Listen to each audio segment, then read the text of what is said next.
So next, let me talk to you about briefly how to set up your Google Analytics 4 up and running. So we have a kind of somewhat a couple of step approach. So always the first step is always start with the business question and track only what matters. That's actually one of the principles of digital analytics. Always have the metrics directly speak to your business objectives. So it is tempting to track literally everything because you can, but it's kind of a rabbit hole because the cost of maintaining the high quality data is extremely high. And we suggest to use this opportunity for Google Analytics 4 migration as a way to clean your house. So to remove those events no longer matter, and then only migrate and set up the new one like the Automotive Console standard event as a new event moving forward.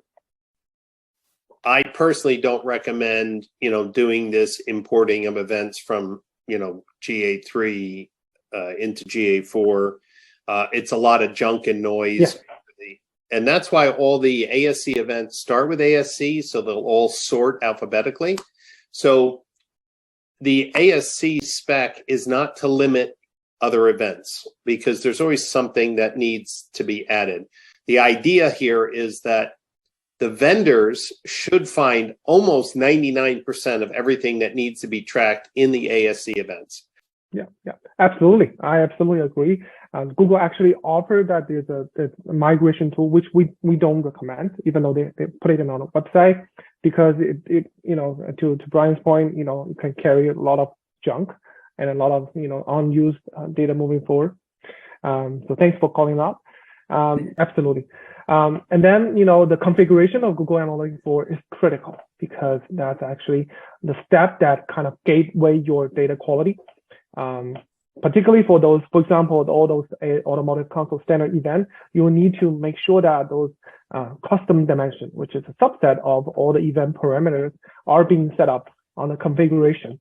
So you can then break down the report in whatever the native reporting or data studio.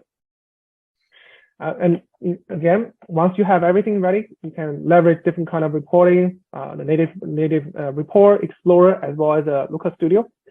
Thank you. Yeah, and then lastly, for AutoSync Key Advantage website customer, we do expect to launch it in Q1 2023.